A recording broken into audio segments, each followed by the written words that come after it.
Network जा रहा है। हाय मुकेश सोलंकी, तो अपने उसको देखो दांगी प्रवाह पर। सभी का हार्दिक अभिनंदन है दांगी प्रवाह के फेसबुक पेज पर। मैं अनिल शर्मा एमपीएसआई और एमपी पुलिस के आप लोगों के मन में जो प्रश्न हैं उन प्रश्नों के जवाब देने के लिए आप लोगों के बीच में यहाँ पर उपस्थित हुआ हूँ। उम्मीद है सभी तक मेरी आवाज़ पहुँच रही होगी। अगर आवाज़ पा रही है तो आप प्लीज़ मुझे कमेंट करके बता दें, तो हम आगे की बातें जो है एमपीएसआई एमपी पुलिस वैकेंसी के संबंध में कर पाए।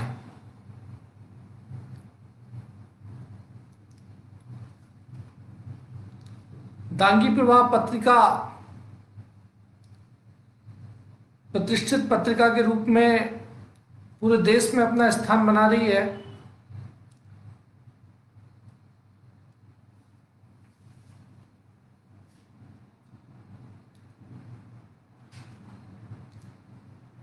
सभी से आग्रह है ज़्यादा से ज़्यादा संख्या में जुड़े।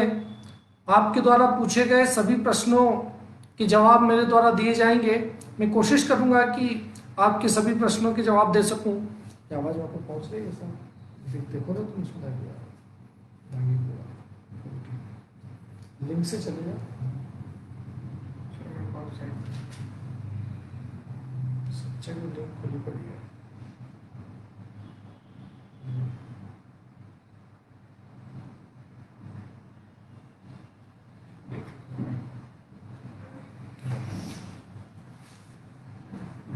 आगे खड़े होकर देख। सभी तक मेरी आवाज पहुंच रही है? प्रतीक मुझे कंफर्म करके बता दो। लाइव सेशन स्टार्ट हो गया है।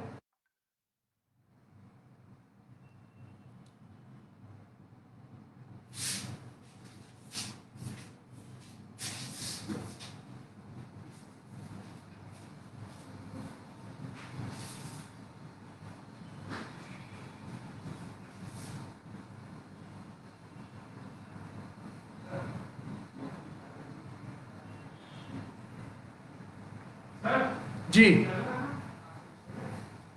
आज जो है लाइव सेशन थोड़ा कंटिन्यू चलाने में प्रॉब्लम आ रही है। ठीक है, आवाज पहुंच रही है मेरी? ठीक है, ओके। सभी का बहुत बहुत अभिनंदन है। MP police, MPSI, Madhya Pradesh police की भर्ती के संबंध में जो भी प्रश्न आप लोगों के आएंगे उनके सभी के जवाब देने के लिए मैं पूरी तरह से तैयार हूं।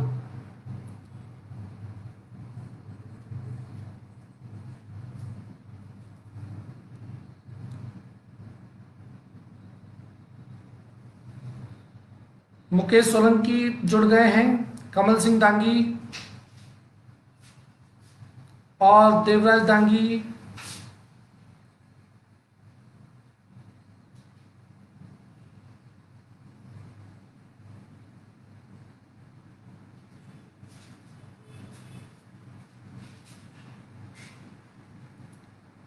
बाकी के प्रति कमेंट नहीं आ पा रहे हैं, थोड़ा सा देखो। प्रतीक प्रतीक उधर कमेंट चल रहे हैं? कमेंट दिख रहे हैं? मेरे पास मोबाइल दे दो तो मैं देख लो। मैं आप लोगों के कमेंट यहाँ सिस्टम पर नहीं देख पा रहा हूँ, तो मैं कमेंट जो है यहाँ मोबाइल पर आप लोगों के देखते जाता हूँ, तो आप लोगों को जवाब दे दूंगा। मोहिनी दांगी जुड़ गए हैं, एसआई की तैयारी कर रहे हैं, बहुत बहुत स्वागत है। विजय प्रताप राठौर, आप लोगों को आवाज़ आ रही है, बहुत अच्छी बात है। विजय, सुरेश, मिथुन, अनिल, विजय प्रताप, कमल सिंह, शिवा, प्रीतम ठाकरे, कमल सिंह, सभी का अभिनंदन है। दांगी प्रवाह के प्लेटफॉर्म पर सत्याजी शर्मा क्लासेस के स्टूडियो में आप लोगों का सभी का स्वागत है। हाँ, कमल सिंह दांगी ने एक प्रश्न पूछा है, जवाब सबसे पहले मैं देता हूँ। पुलिस की तैयारी कैसे करें और कौन सी बुक पढ़नी चाहिए? ठीक है, उम्मीद थी मुझे कि यही प्रश्न जो है सबसे पहले आएगा, तो इसी पर हम बात कर लेते हैं। पुलिस की तैयारी कैसे करें और कौन कौन सी बुक पढ़नी चाहिए। जो देखिए, पुलिस मतलब कि खाकी वर्दी, हर व्यक्ति जो 10th पास आउट होता है, शारीरिक रूप से दक्ष है, फिजिकल उसका अच्छा है, तो वो ये चाहता है कि उसके बदन पर जो है खाकी वर्दी चढ़ जाए। मतलब वो जो है एमपी पुलिस की तैयारी करे। अगर वो एमपीएसआई की शैक्षणिक योग्यता रखता है तो एमपीएसआई की तैयारी करे और कंधों पर जो है उसके सितारे लग जाए। हर युवा का एक सपना ये रहता ही है। 10th पास आउट करने के बाद, 10th पास होने के बाद मतलब 10वीं परीक्षा पास आप हो गए हैं, तो आप जो है वो एमपी पुलिस की तैयारी कर सकते हैं और परीक्षा दे सकते हैं। मतलब शैक्षणिक योग्यता 10th पास मांगी जाती है। ठीक है, इसके लिए बुक कौन सी पढ़े उससे पहले ये जान लेना जरूरी है कि सिलेबस क्या है।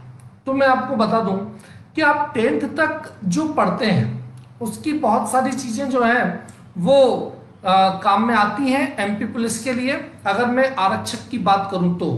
ठीक है, लेकिन इसके अलावा कुछ एक्स्ट्रा चीजें भी पढ़नी रहती हैं। उदाहरण के तौर पर रीजनिंग के क्वेश्चन पूछे जाते हैं। इसके अलावा जीएस सामान्य अध्ययन के प्रश्न पूछे जाते हैं और मैथमेटिक्स पूछा जाता है। ये 3 चीजें कॉमन आपको याद रखनी है, एक तो मैथमेटिक्स, रीजनिंग और इसके अलावा सामान्य अध्ययन। तो रीजनिंग तार्किक योग्यता से संबंधित किताबों में हम ले सकते हैं, दीपक कुमार की बुक आती है जिसको सभी विद्यार्थियों को जो तैयारी कर रहे हैं उनको ले लेना चाहिए। परफेक्ट पब्लिकेशन की बुक है, वो रीजनिंग की बुक आती है। ठीक है, बुक की बात करें तो। इसके अलावा मैथमेटिक्स के लिए RS अग्रवाल, नवीन का अंकगणित आता है, शारदा पब्लिकेशन का आता है, वो ले सकते हैं आप मैथमेटिक्स के लिए।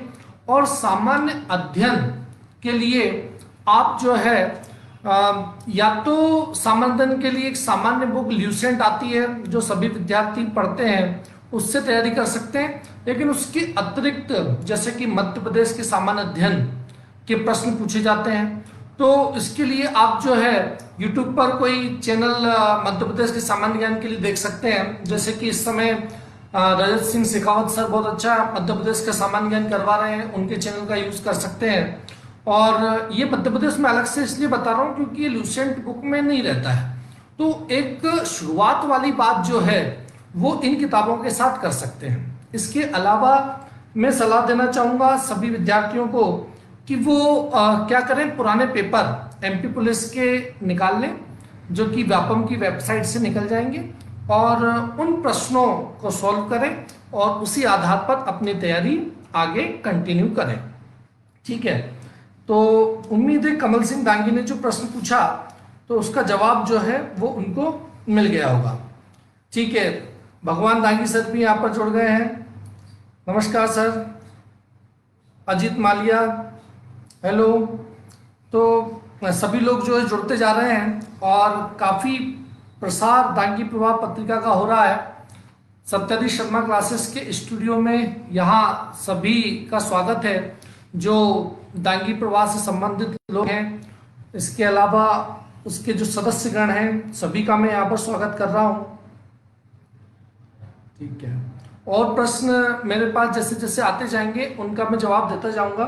लेकिन इसके अलावा जब तक प्रश्न नहीं आते हैं तब तक मैं सामान्य बातें आपको एमपी पुलिस के संबंध बताऊं। कोई प्रश्न आए तो बताना। ठीक है, मैं आपको एमपी पुलिस के संबंध में अपनी तरफ से कुछ बातें बता देता हूं। देखिए, मैं सभी विद्यार्थियों से ये कहना चाहूँगा कि अभी समय जो है वो इस तरह का चल रहा है कि पिछले 2-3 साल से वैकेंसी नहीं है।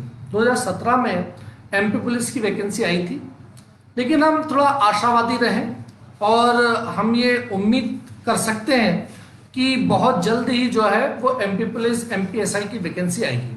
जैसा कि मध्य प्रदेश के सभी कॉम्पिटिटर मतलब तैयारी करने वाले जो स्टूडेंट हैं वो चाहते हैं वैकेंसी, सरकार से लगातार मांग कर रहे हैं और बहुत जल्द उनकी मांग पूरी गवर्नमेंट करेगी, वैकेंसी आएगी। तो आशावादी रहें कि हाँ, हम जिस एग्ज़ाम की तैयारी कर रहे हैं बहुत जल्द ही उसकी वैकेंसी आने वाली है। एक तो ये मैं आप लोगों को बात कहना चाहूँगा। इसके अलावा फिर जो है दूसरी बात ये आती है कि सही मार्गदर्शन आप जो है प्राप्त कैसे कर सकते हैं। तो उसी बात के लिए मैं यहाँ पर आप लोगों के बीच में आया हूँ। जो भी प्रश्न आप पूछेंगे उनके सबके मैं जवाब दूंगा। लगातार 2012 से लेकर अब तक एमपी पुलिस के सबसे ज्यादा विद्यार्थी जो सत्याधीश शर्मा क्लासेस के प्लेटफॉर्म पर पहुंचे हैं और सफल हुए हैं। तो यहाँ पर और कुछ प्रश्न जैसे कि आए हैं,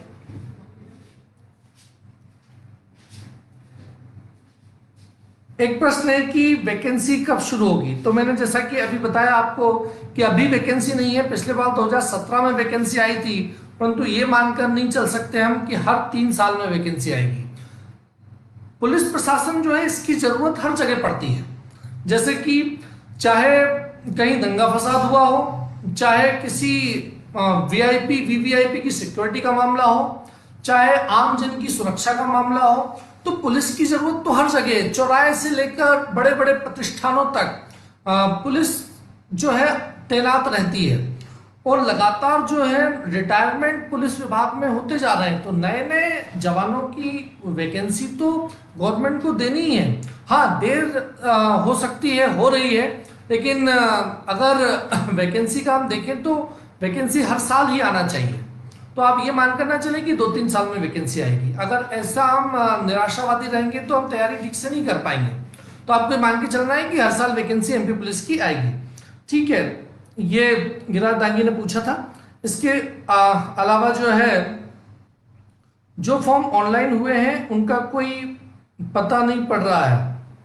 ठीक है, मतलब जो भी अभी तक जैसे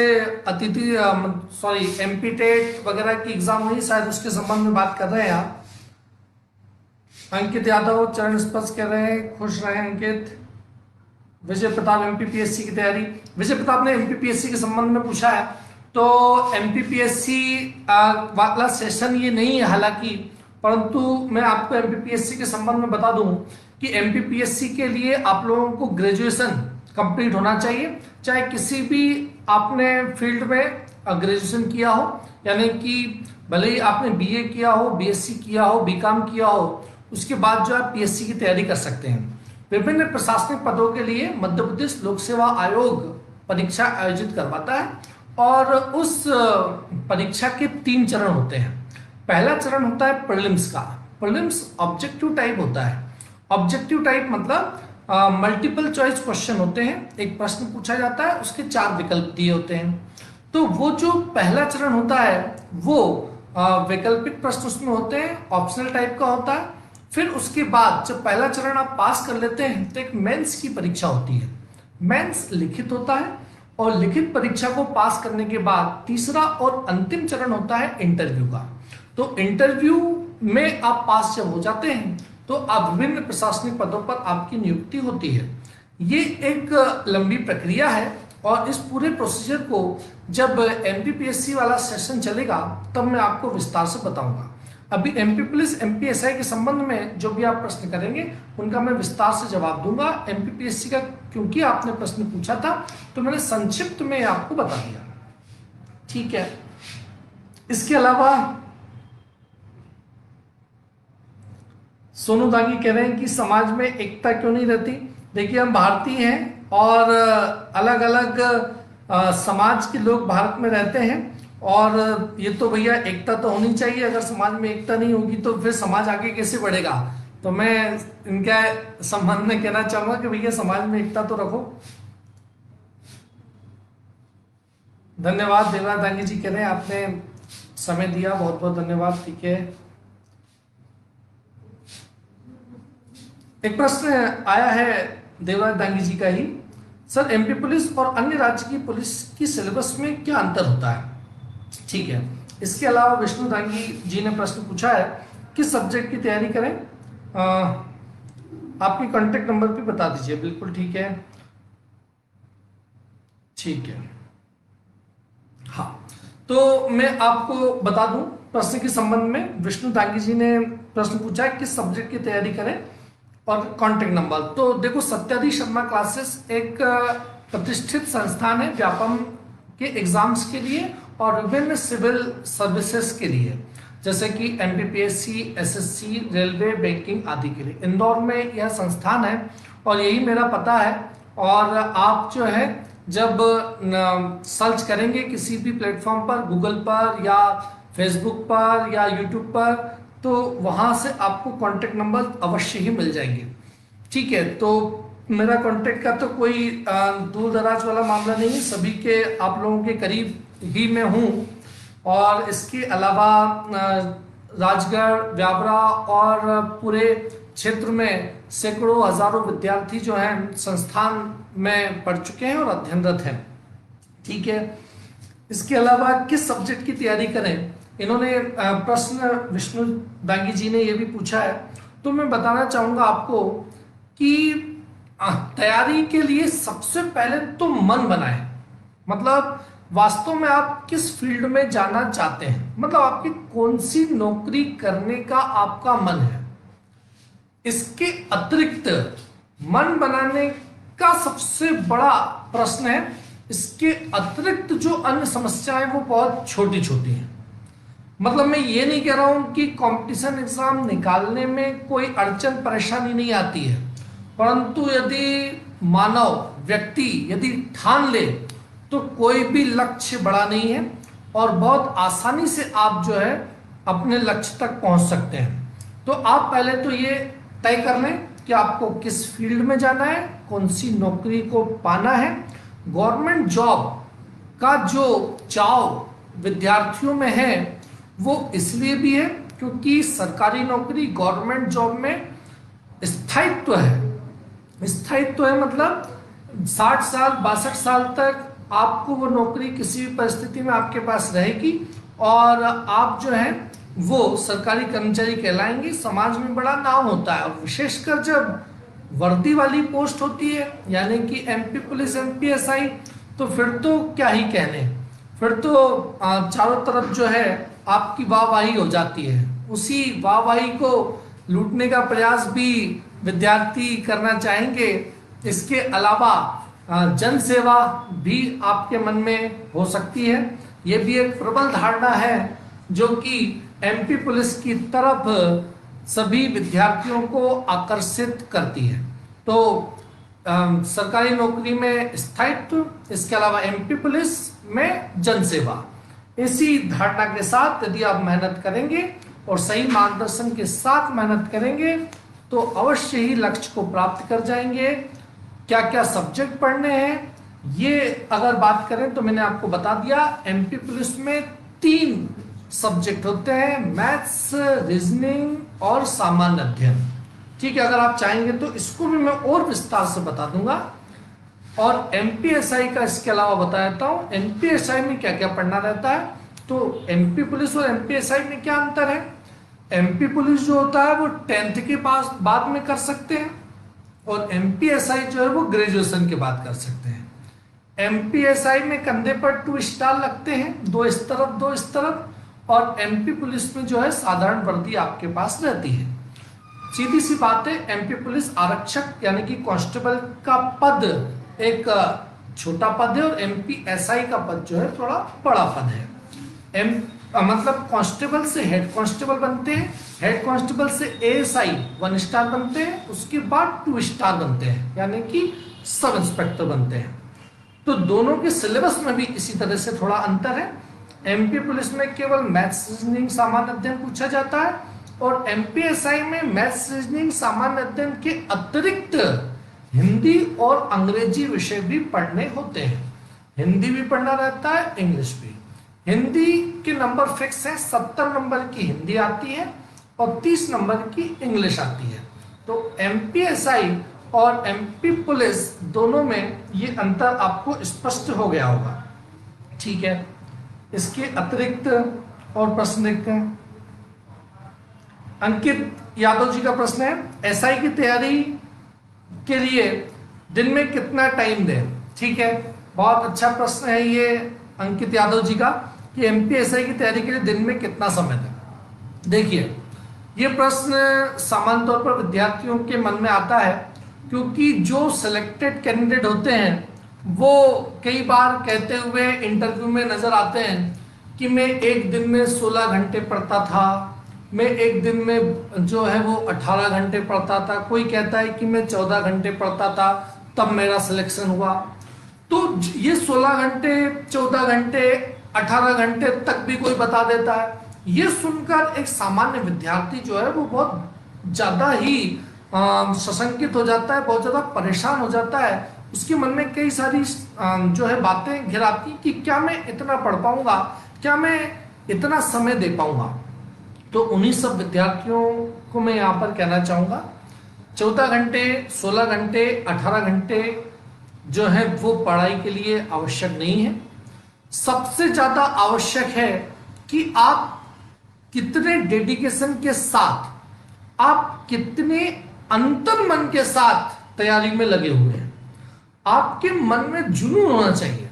आप भले ही कोचिंग आदि पढ़ते हैं, जैसे कोचिंग कहीं अगर जाते हैं आप तो 4-5 घंटे, 6 घंटे अगर मान लो कोचिंग में आपने दिए, उसके अतिरिक्त अगर आप मन लगाकर 4 घंटे भी रोज पढ़ लोगे तो आपका सिलेक्शन हो जाएगा। अब डिपेंड करता है कि 4 घंटे कितने दिनों तक, ये भी एक बड़ा प्रश्न है। तो वैसे तो डिपेंड करता है कि आपका आईक्यू लेवल क्या है, आपकी बौद्धिक क्षमता क्या है, आपकी सिटिंग कैपेसिटी कैसी है, कितनी देर तक आप बैठकर पढ़ सकते हैं। लेकिन अगर मैं आपको समय अवधि की यदि बात करूं तो 4 से 5 महीने अगर आप डेली 10-10 घंटे निकाल कर पढ़ लेते हैं तो एमपी पुलिस हो चाहे एमपीएसआई, दोनों एग्जाम आप क्रैक कर सकते हो। लेकिन मैं ये नहीं कह रहा हूं कि 5 महीने में आपका एमपी पुलिस या एमपीएसआई निकल ही जाएगा। ऐसा इसलिए मैं नहीं कह पा रहा हूं क्योंकि मुझे नहीं पता कि आप उन 5 महीनों में कितने अच्छे से, कितने बेहतर तरीके से तैयारी कर पाएंगे। लेकिन मैं ये कहता हूं कि 5 महीने अगर आप लग के सही मार्गदर्शन के साथ सही दिशा में तैयारी करेंगे तो निश्चित ही आपका सिलेक्शन जो है हो जाएगा। इसके अतिरिक्त एक और बात आपको समझनी पड़ेगी, कई सारे लोग 2 साल, 3 साल, 4 साल से तैयारी में लगे हुए हैं, तो उनसे आपका कंपटीशन है। घबराने की जरूरत नहीं है। कोई भले ही कितने साल से लगा हुआ है, भले ही कोई कितना ही आपको कंपटीशन दे रहा हो, और कोई कितना ही ज्यादा समय से तैयारी में जुटा हुआ हो, उससे आपको घबराने की बिल्कुल जरूरत नहीं है। आपको केवल ये मान के चलना है कि मुझे सरकारी नौकरी चाहिए और मुझे सिलेक्ट होना है, और उसके लिए आप शिक्षक का मार्गदर्शन लेंगे। मैं आप लोगों के बीच में हूं, जब आप चाहेंगे तब मैं आप लोगों के बीच में उपस्थित हो जाऊंगा। जैसा आप मार्गदर्शन चाहेंगे किताबों के संबंध में, पढ़ाई के संबंध में, वो सब दूंगा। इसके अलावा दांगी प्रवाह पत्रिका आपके साथ में है, उसमें भी जो है समय समय पर ब्लॉग जो है लिखे जाते हैं विद्यार्थियों के लिए, तो वो भी आपके लिए बहुत हेल्पफुल रहेंगे। ठीक है, अब प्रश्न जो है ज्यादा हो रहे हैं और जवाब सबके नहीं मिल पा रहे, फिर अगला प्रश्न मैं लेता हूं। ठीक है, एमपीएसआई के लिए इंग्लिश कैसे पढ़ें, इंग्लिश को कैसे इंप्रूव करें, तो हरिओम दांगी जी ने प्रश्न पूछा है। तो इंग्लिश के संबंध में मैं आपको बता दूं, ये एक लैंग्वेज है, जैसे कि हिंदी एक हमारी भाषा है। हिंदी को जब हम पढ़ते हैं तो बहुत अच्छे से हमको समझ में आता है, क्योंकि हिंदी हम बचपन से सुनते आए हैं, हमारी बोलचाल की आम भाषा हिंदी है। इस कारण से हिंदी में हमें कठिनाई निश्चित ही नहीं आती है। अंग्रेजी में विद्यार्थी बहुत परेशानी का सामना करते हैं, विशेष तौर पर मध्य प्रदेश जैसे राज्य में। एमपी में, मध्य प्रदेश जैसे राज्य में विद्यार्थी जो हैं अंग्रेजी से बहुत ज़्यादा टच में नहीं रहते हैं, और ये मान के चलते हैं कि अगर अंग्रेजी किसी एग्जाम में नहीं पूछी जा रही हो तो हम उस एग्जाम को पहले दें। लेकिन मैं आपसे कहना चाहूंगा कि जिस चीज से हम जितना डरते हैं वही चीजें जो है, वही सब्जेक्ट जो है बार बार हमारे सामने अलग अलग रूप में, अलग अलग स्वरूप में आते हैं। तो एक बार मैदान में उतर जाओ, एक बार डट के सामना करो और अंग्रेजी से आप जीत जाओगे। उसके लिए आपको करना क्या है मैं आपको बता देता हूं। आपको जो है, जैसे 30 नंबर की अंग्रेजी आती है एसआई में, तो 30 नंबर में से 15 नंबर की ऐसा जो अंग्रेजी होती है वो वोकेबलरी रिलेटेड होती है। तो आप लोगों को क्या करना है, कोई बहुत इजी सा, जैसे कि फ्री प्रेस एक इंदौर का न्यूज़पेपर आता है, उसको उठाएं, उसको पढ़ने की कोशिश करें, उसमें जो टर्मिनोलॉजी है, उसमें जो शब्द हैं उनको ढूंढें, मतलब अपना जो शब्दकोश अंग्रेजी का स्ट्रॉन्ग करें। इसके अलावा वीके सिन्हा एक बुक आती है, बुक का नाम भी मैं आपको बता देता हूँ।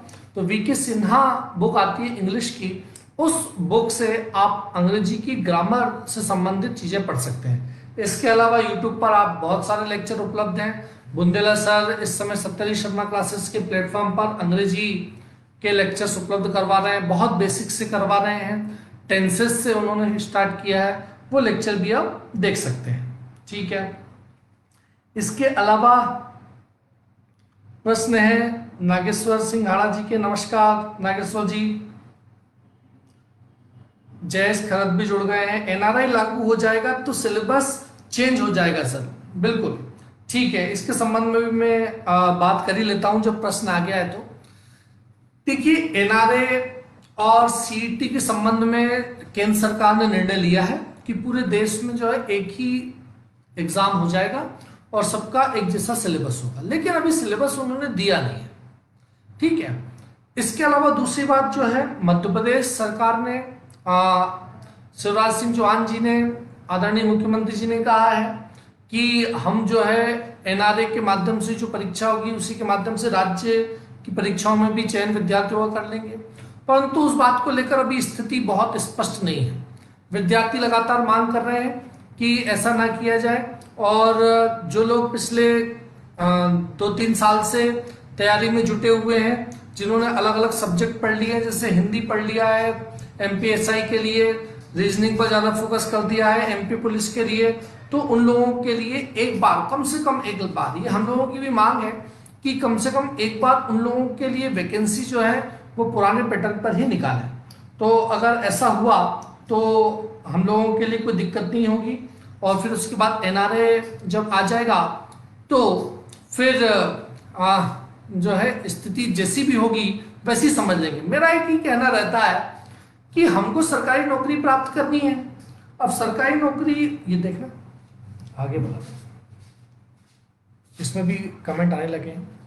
तो जो है सरकारी नौकरी प्राप्त करने के लिए, अपने लक्ष्य को प्राप्त करने के लिए जो भी एग्जाम में सिलेबस में पूछा जाएगा वो सब हम तैयार करेंगे ना। मतलब क्या पूछेंगे, उर्दू पूछेंगे, फारसी पूछेंगे, क्या पूछेंगे, उसके लिए हम तैयार रहें, हम करेंगे। हालांकि हम पहले तो मांग कर रहे हैं सरकार से कि पुराने पैटर्न पर ही जो है परीक्षा लें, लेकिन अगर मान लो मांग नहीं हमारी मानी गई और परीक्षा ली नए पैटर्न पे, तो क्या करें, करना पड़ेगा। आपको उस चीज के लिए तैयार रहना पड़ेगा, मानसिक रूप से आप उस चीज के लिए जो है तैयार रहें। हताश निराश थोड़ी होना है, कुछ भी पूछ लेंगे वो पढ़ेंगे हम। ठीक है, इसके अलावा एक भगवान दांगी सर ने प्रश्न पूछा है कि ये कोरोना काल जो चल रहा है, इस काल में विद्यार्थियों को क्या करना चाहिए, कैसे अपनी तैयारी को जो है वो कंटिन्यू करना चाहिए। तो मैं यही कहना चाहूंगा सभी विद्यार्थियों से कि अंधेरी रात के बाद सूरज की किरण एक नई रोशनी लेकर आती है। बुरा समय बीत जाएगा, अच्छा समय आएगा। हर व्यक्ति के जीवन में बुरा समय आता है, फिर अच्छा समय भी आता है, बुरा समय जो है वो निकल जाता है। यहाँ तो ये जो आपदा आई है इस समय कोरोना के संबंध में, वो विश्वव्यापी है, पूरा विश्व इससे जूझ रहा है। हम भी विश्व का ही एक हिस्सा है, हमें भी उससे जूझना पड़ेगा, लेकिन इस समय को हमको व्यर्थ नहीं गंवाना है। और संस्थान तो अभी कोचिंग इंस्टीट्यूट आदि तो बंद है, स्कूल कॉलेज बंद है, परंतु हमारा दिमाग तो खुला हुआ है ना, हमारा मस्तिष्क तो खुला हुआ है, हमारे लिए भविष्य की राहें तो खुली हुई हैं। हम अपने आप को जितना परिपक्व कर सकते हैं उतना परिपक्व आने वाले समय के लिए अपने आप को करें। तो मेरा आप लोगों से सबसे यही आग्रह है। देवराज दांगी जी नमस्कार, और दांगी प्रवाह के साथ तो हम लोग हमेशा बने हुए हैं। आदरणीय जो है हमारे दांगी सर भी, भगवान दांगी सर भी पहले आ चुके हैं लाइव। इसके अलावा आप लोगों के कहने पर मैं भी आज उपस्थित हुआ हूँ, और हमारा पूरा संस्थान आपके बुलावे पर कभी भी आएगा ही। और आप लोगों के बीच उपस्थित हैं। ठीक है, इसके अलावा एक कमेंट प्रताप सिंह जामरा जी का है, सर जो गांव के स्टूडेंट हैं घर पर बहुत काम होता है, वो कोरोना ऐसी महामारी से और बाहर नहीं जा पा रहे हैं, तो स्टूडेंट कैसे तैयारी करें? तो उनके लिए यही है कि सत्याई शर्मा क्लासेस जो है उसका यूट्यूब पर लाइव सेशन चल रहा है, डेली 7 घंटे की क्लास रहती है, फ्री ऑफ कॉस्ट है। मतलब कुछ भी नहीं हो रहा हो, आपके पास कितना ही काम हो, या बस आपके पास नेट का डाटा होना चाहिए, इंटरनेट होना चाहिए, डाटा होना चाहिए, मोबाइल होना चाहिए, तो आपकी पढ़ाई में कोई व्यवधान नहीं होगा। और आप जो है सत्याई शर्मा क्लासेस के यूट्यूब चैनल पर डेली 7 घंटे लाइव क्लासेस का आनंद उठा सकते हैं। उसी प्रकार इंदौर की कोचिंग आपके घर पर पहुंच रही है, आपके घर पर उसी तरह से वहां से प्रश्न भी पूछ सकते हैं, लाइव चैटिंग कर सकते हैं, टीचर से अपने प्रश्नों के जवाब ले सकते हैं। ये सब चीजें आज उपलब्ध हैं, टेक्नोलॉजी के दौर में हम लोग आ चुके हैं। बस यही आपको करना है। करना क्या है कि डाटा अपने पास रखना है और मोबाइल आपके पास एंड्रॉयड होना चाहिए। बाकी पढ़ाई निःशुल्क ही आपकी हो जाएगी, उसमें कहीं कोई आपत्ति नहीं है, किसी प्रकार की कोई दिक्कत नहीं है। हरि नारायण दांगी जी कह रहे हैं आपके मार्गदर्शन में निश्चित रूप से सभी छात्र छात्राओं को लाभ मिलेगा। मैं भी यही चाहता हूं और मुझे उम्मीद है कि आप अच्छे अच्छे प्रश्न मुझसे पूछेंगे और मैं एमपी पुलिस एसआई के संबंध में जितने भी आपके प्रश्न हैं उनके जवाब बहुत ही सटीक तरीके से दे पाऊंगा। ठीक है, और भी कमेंट लगातार आ रहे हैं। पटवारी के लिए सिलेबस क्या है, मुकेश सोलंकी जी पूछ रहे हैं। ठीक है, पटवारी बनना चाहते हैं आप, बहुत अच्छी बात है। पटवारी के संबंध में आप लोगों ने देखा होगा कि ग्रामीण क्षेत्र में पटवारी की भारी डिमांड होती है और बड़ा पटवारी का मान सम्मान वाला नाम रहता है, एक बड़ा पद माना जाता है, प्रतिष्ठित पद माना जाता है। तो पटवारी के संबंध में मैं आपको बता दूं क्या अलग है। तो पटवारी में 100 नंबर का एक पेपर होता है, उसमें 20 नंबर का कंप्यूटर आता है। क्या आता है? 20 नंबर का कंप्यूटर, जो एमपी पुलिस से अलग है, इसलिए मैं स्पेशल आपको बता रहा हूं। तो 20 नंबर का कंप्यूटर, इसके अलावा जो अलग है वो है पंचायती राज और ग्रामीण अर्थव्यवस्था, वो भी 20 नंबर का होता है। पंचायती राज ग्रामीण अर्थव्यवस्था 20 नंबर का होता है। 20 नंबर का दूसरा चीज मैंने आपको क्या बताया, 20 नंबर का कंप्यूटर होता है। इसके अलावा मैथमेटिक्स 20 नंबर का, 20 नंबर का सामान्य अध्ययन और 20 नंबर की हिंदी। बस ये सिलेबस पटवारी का है, 100 नंबर का पेपर होता है। ठीक है, उम्मीद है आपको जवाब मिल गया होगा। वैकेंसी कब आ रही है, दांगी जी का, गिरिराज दांगी जी का प्रश्न है। तो वैकेंसी के संबंध में लगातार पूरे भारत में ही आंदोलन जैसी स्थिति है, सरकार से लगातार मांग कर रहे हैं, युवा लगातार जुटे हुए हैं। संस्थान की तरफ से भी एक वीडियो कल जारी हुआ था जिसमें मुख्यमंत्री जी से मांग की गई थी कि जल्दी से जल्दी वैकेंसी दें, विद्यार्थियों के मन में जो रोष है उसको शांत करें, गुस्सा जो लगातार मन में भर रहा है विद्यार्थियों के, उस गुस्से को खत्म करें और वैकेंसी जो है दे दे। लोग बहुत परेशान है, विद्यार्थी बेरोजगारी के संकट से जूझ रहे हैं, बहुत बेरोजगारी का दंश जो है छा गया है चारों तरफ।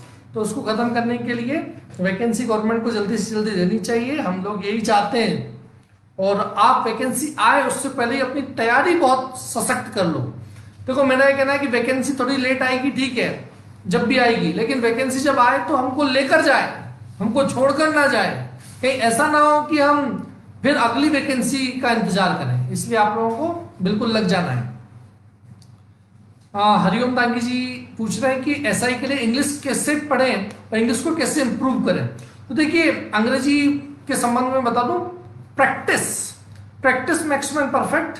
अंग्रेजी आपके बहुत बोलचाल की भाषा में सामान्य रूप से शामिल नहीं है, इसलिए उसकी प्रैक्टिस ज्यादा से ज्यादा करनी पड़ेगी, पुराने पेपर लगाने पड़ेंगे। एमपीएसआई के पुराने पेपर लगाओ ज्यादा से ज्यादा, बैंकिंग एसएससी के अंग्रेजी के ज्यादा से ज्यादा पेपर, जो पुराने प्रश्न पूछे गए हैं उनका गहन अध्ययन करो। मैं हमेशा ही कहता हूं, करत करत अभ्यास के जड़ मत हो सुजान, रस्सी आवत जात से सिर पर पड़त निशान।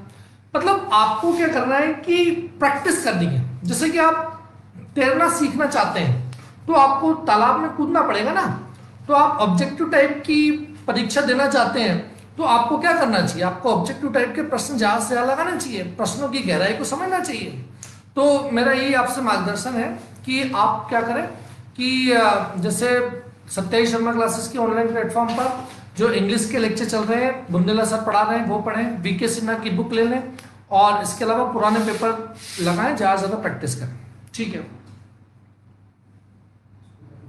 इसके अलावा और भी प्रश्न मेरे पास लगातार है। शीतल चौहान का प्रश्न है, बिना मैथ्स पढ़कर एसआई का एग्जाम निकाल सकते हैं क्या? बहुत अच्छा प्रश्न है ये भी।